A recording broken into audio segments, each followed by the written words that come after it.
Bismillahirrahmanirrahim. Kita lanjut pertemuan kedua. Babus salah. Hiya syar'an aqwalun wa af'alun makhsusatun mufattatahatun bitakbiri mukhtatamatun bitaslimi wa summiyat bidzalika lishtimaliha ala sholati lughatan wa hiya ad-du'a. Wal mafrudatu al-ainiyatu khamsun fi kulli yaumin wa lailatin ma'lumatun minad dini bid-darurati fa yakfuru jahiduha.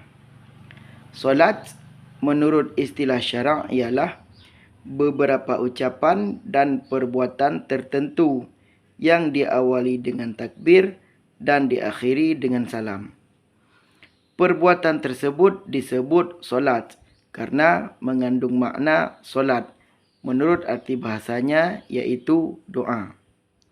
Solat fardu ain itu 5 kali selama 1 hari 1 malam yang diketahui dengan pasti dari penjelasan agama. Karena itu orang yang menentangnya dihukum kafir.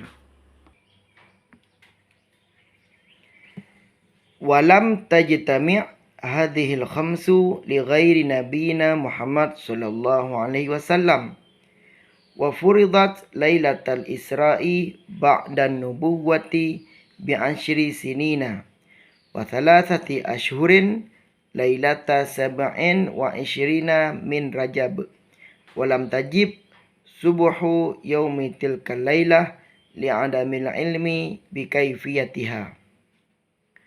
Wa innama tajibul maktubatu ay as-salawatul khamsu ala kulli muslimin mukallafin ay balighin aqilin dzakarin aw ghairihi tahiran. Kefarduan salat yang 5 itu diturunkan pada malam Isra, malam 27 bulan Rajab 10 tahun 3 bulan terhitung semenjak Muhammad diangkat menjadi Rasul. Salat subuh tanggal 27 Rajab tersebut tidak diwajibkan dikerjakan karena belum diketahui cara-cara mengerjakannya.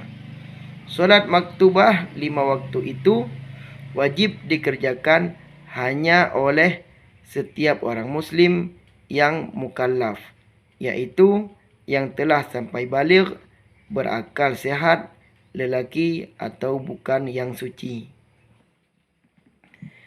Fala tajibu ala kafirin asliyin wa sabiyyin wa majnunin wa mughma alaihi wa sakrana bila ta'addin li'adami taklifihim wa wala ala haidin wa nufasa li'adami sihhatiha minhuma wala qada'a alaihima bal tajibu ala murtaddin wa mu'taddin bisakarin. Maka solat tidak diwajibkan atas orang kafir asli, orang gila, sedang ayan dan sedang mabuk, yang keduanya bukan akibat main-main. Hal itu karena mereka tidak terkena beban agama dan tidak diwajibkan pula atas perempuan yang sedang menstruasi dan nifas, karena solat tidak sah dikerjakan mereka dan mereka pun tidak wajib mengqadanya. Tetapi salat tetap diwajibkan atas orang murtad dan orang yang mabuk akibat main-main. Jadi jika kita mabuk karena sengaja, tetap jika sudah sadar wajib mengqadanya.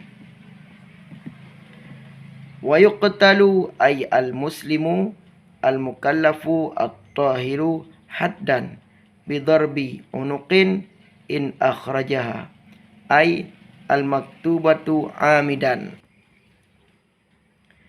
an waqti jam'in laha in kana kaslan ma'a i'tiqadi wujubiha in lam yatub ba'dal istitabati. Orang muslim mukallaf yang suci apabila dengan sengaja menunda salat fardu hingga melewati waktu penjamaannya, ia malas melakukannya, sedang berkeyakinan bahawa solat itu wajib dikerjakan, kemudian disuruh bertaubat dan ia tidak mau bertaubat, maka dikenakan had pidana pancung leher.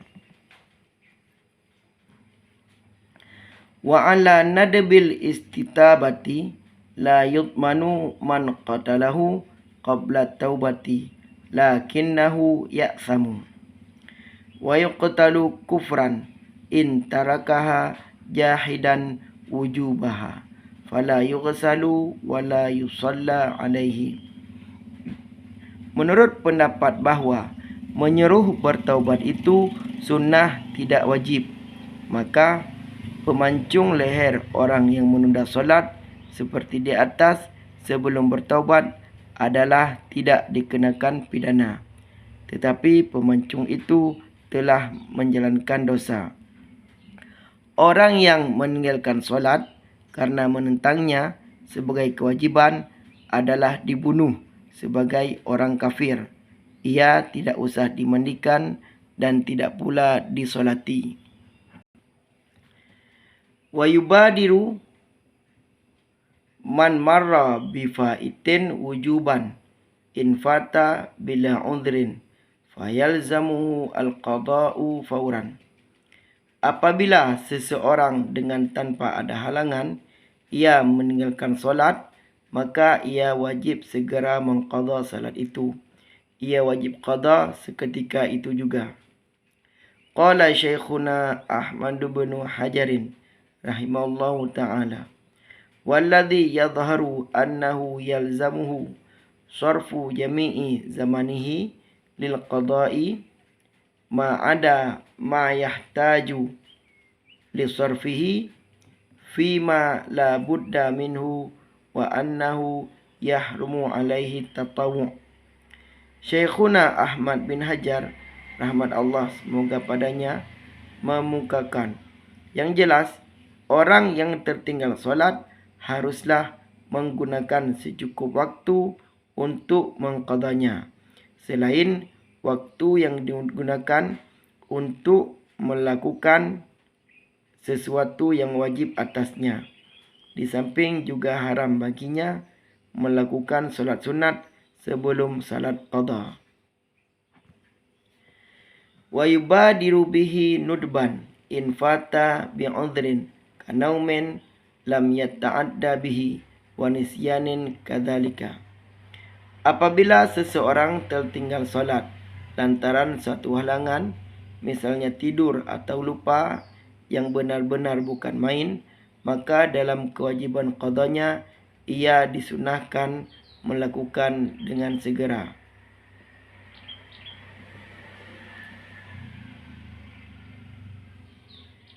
Wa yusannu tartibuhu ay al-faiti fayaqdi as-subha qabla dhuhri wa hakadha wa taqdimuhu ala hadiratin la yukhafu fautuha in fata bi'udhrin wa in khashiya fauta jama'atiha 'alal mu'tamadi. Jika seseorang tertinggal solat karena suatu uzur, maka dalam kewajiban qadanya ia disunahkan melakukan solat-solat yang tertinggal secara berurutan waktunya. Ia melakukan qadha salat subuh sebelum zuhur dan seterusnya, dan disunatkan mendahulukan qadha sebelum salat yang berada kalau tidak khawatir kehabisan waktunya. Menurut pendapat yang muktamad bahawa kesunatan mendahulukan qadha dari solat ada itu tetap berlaku walaupun khawatir akan ketinggalan jamaah. Kita lanjut.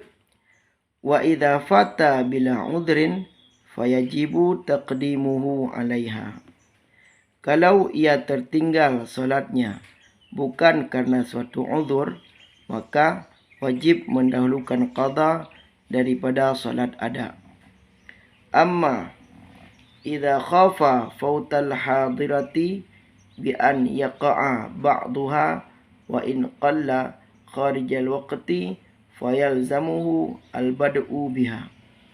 Adapun jika dia khawatir kehabisan waktu untuk solat ada sehingga terpotong walaupun sedikit dari solat ada akan terjadi di luar waktu, maka dia harus mendahulukan solat adanya. Solat adaan maksudnya solat yang pada waktunya.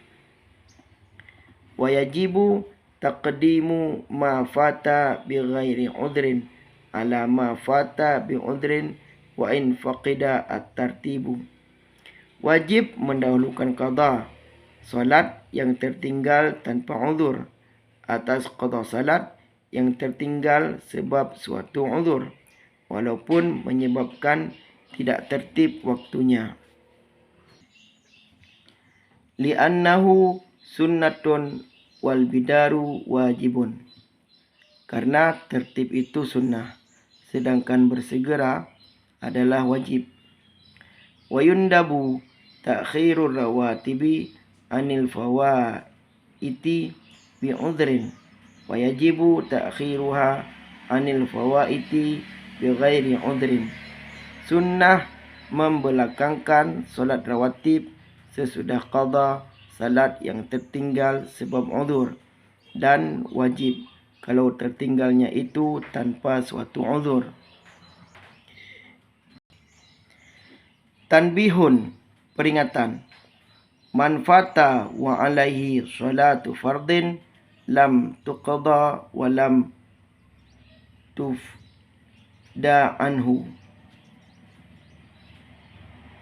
Barang siapa meninggal dunia dan masih meninggalkan solat fardu, tidak wajib diqada atau dibayar fidyahnya.